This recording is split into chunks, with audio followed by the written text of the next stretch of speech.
Hello friends, welcome to spicy voyage. ഇന്ന് നമ്മൾ പക്കാവടയാണ് ഉണ്ടാക്കാൻ പോകുന്നത്. നമുക്ക് വീട്ടിൽ തന്നെ നല്ല ക്രിസ്പി ആൻഡ് ടേസ്റ്റി ആയിട്ടുള്ള പക്കാവട ഉണ്ടാക്കിയെടുക്കാൻ പറ്റും. അപ്പം നമുക്കിതെങ്ങനെയാണ് ഉണ്ടാക്കുന്നതെന്ന് കണ്ടിട്ട് വരാം.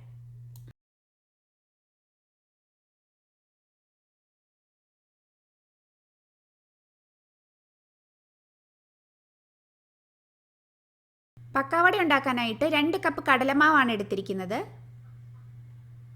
ഇതൊരു അരിപ്പയിലേക്ക് ഇട്ടൊന്ന് അരിച്ചെടുക്കാം.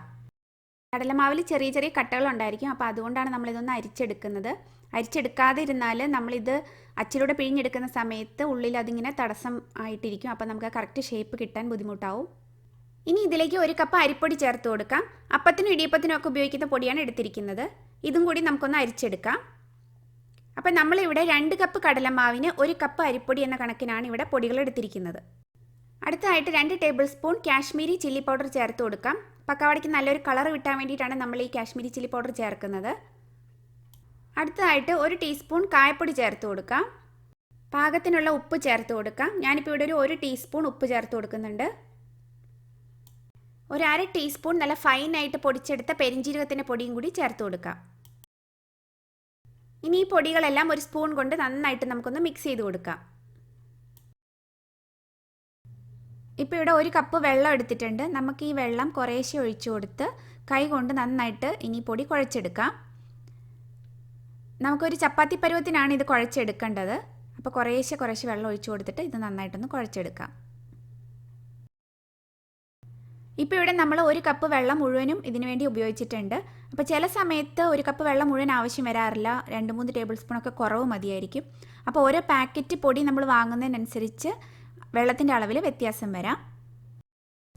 ഇപ്പോൾ ഇവിടെ മാവ് നന്നായിട്ട് നമ്മൾ കുഴച്ചെടുത്തിട്ടുണ്ട്. നമ്മൾ ചപ്പാത്തിക്കൊക്കെ കുഴയ്ക്കുന്ന ഒരു പരുവത്തിനാണ് ഇത് കുഴച്ചെടുത്തിരിക്കുന്നത്. മാവ് കൂടുതൽ ലൂസായി പോയിട്ടുമില്ല, ടൈറ്റായിട്ടുമില്ല. അപ്പോൾ ഇനി ഇത് നമുക്ക് ഒരു 2-3 പോർഷനായിട്ട് ഇതൊന്ന് ഡിവൈഡ് ചെയ്ത് വെക്കാം. നമുക്ക് അച്ചിലിടാനുള്ള ഒരു എളുപ്പത്തിന് വേണ്ടിയാണ്.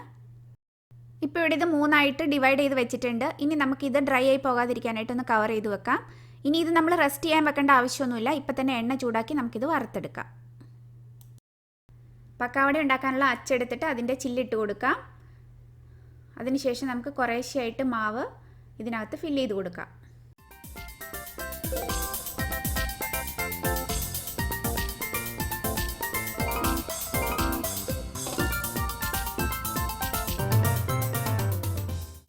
എണ്ണ പാകത്തിന് ചൂടായോ എന്ന് അറിയാനായിട്ട് കുറച്ച് മാവ് എണ്ണയിലേക്ക് ഇട്ട് കൊടുക്കാം. ഇപ്പോൾ ഇവിടെ എണ്ണ പാകത്തിന് ചൂടായിട്ടുണ്ട്. അപ്പോൾ ഇതുപോലെ അച്ച് നമുക്ക് ഇങ്ങനെ ചുറ്റിച്ച് കൊടുത്ത് പതുക്കെ വട്ടത്തിൽ ഇങ്ങനെ ഇട്ട് കൊടുക്കാം. ഇപ്പോൾ സ്റ്റൗവിൻ്റെ ഫ്ലെയിം ഒരു മീഡിയം ടു ഹൈ ഫ്ലെയിമിലാണ് ഇരിക്കുന്നത്. അപ്പം ചൂട് കൂടുതലാണെന്ന് തോന്നുവാണെങ്കിൽ നമുക്കിതൊരു മീഡിയം ഫ്ലെയിമിലേക്ക് മാറ്റാം.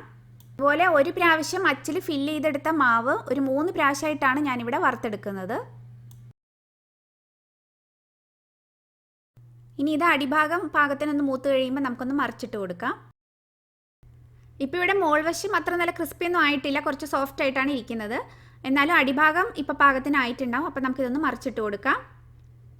ഇപ്പോൾ കണ്ടില്ലേ, ഇപ്പോൾ നമ്മളിവിടെ ഇങ്ങനെ തൊട്ട് നോക്കുമ്പോൾ ഈ ഭാഗം ക്രിസ്പി ആയിട്ടുണ്ട്. ഇനി ഈ സമയത്ത് ഞാനിവിടെ ഇതുപോലെ കുറച്ച് കറിവേപ്പില എടുത്ത് വെച്ചിട്ടുണ്ട്. കഴുകി തുടച്ച് വെച്ചിരിക്കുകയാണ് വെള്ളം ഇല്ലാതെ. അപ്പം ഇത് ഒരു കതിർപ്പ് ഞാൻ ഇട്ട് കൊടുക്കുന്നുണ്ട്.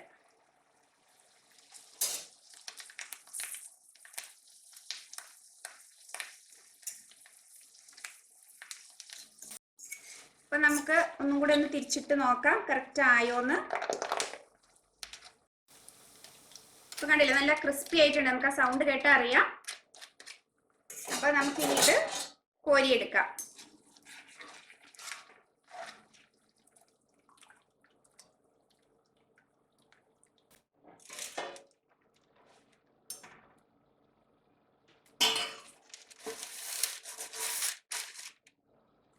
ബാക്കി നമ്മൾ ഇട്ട കറിവേപ്പിലയും ബാക്കി എന്തെങ്കിലുമൊക്കെ ഉണ്ടെങ്കിൽ അതെല്ലാം കോരിയെടുക്കണം.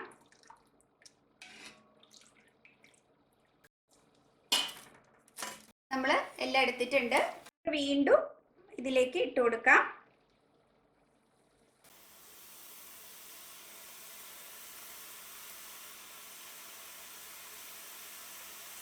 അതിനുശേഷം നമ്മുടെ ഇപ്പം ഈ എടുത്തിരിക്കുന്ന നമ്മുടെ ആയത് നമ്മുടെ പാകത്തിന് നമുക്ക് വേണ്ട ഒരു വലിപ്പത്തിലേക്ക് ഇങ്ങനെ കൈകൊണ്ട് ഒന്ന് പൊട്ടിച്ചിട്ട് കൊടുക്കണം. ഒന്ന് ജസ്റ്റ് ഇങ്ങനെ ഒന്ന് കാണിച്ചാൽ ഇങ്ങനെ ഒന്ന് പൊട്ടിക്കിട്ടും. അപ്പോൾ കണ്ടില്ലേ, നല്ല സൂപ്പറായിട്ട് നമ്മളിവിടെ പക്കാവട റെഡിയാക്കിയിട്ടുണ്ട്. അപ്പോൾ ഇനി നമുക്ക് ബാക്കിയുള്ളതും ഇതുപോലെ ചുട്ടെടുക്കാം. നമുക്ക് ഇതൊന്ന് മറിച്ചിട്ട് കൊടുക്കാം.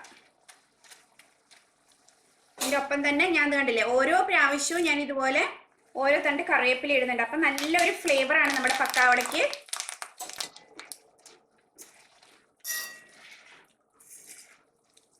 വീണ്ടും ഒന്നും കൂടെ ഒന്ന് തിരിച്ചിട്ട് കൊടുക്കുന്നുണ്ട്.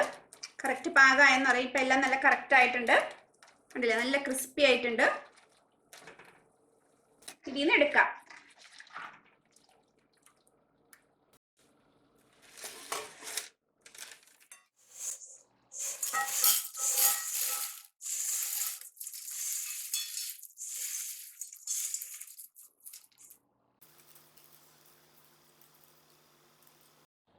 അപ്പോൾ അതാ നമ്മുടെ പക്കാവട റെഡി ആയിട്ടുണ്ട്.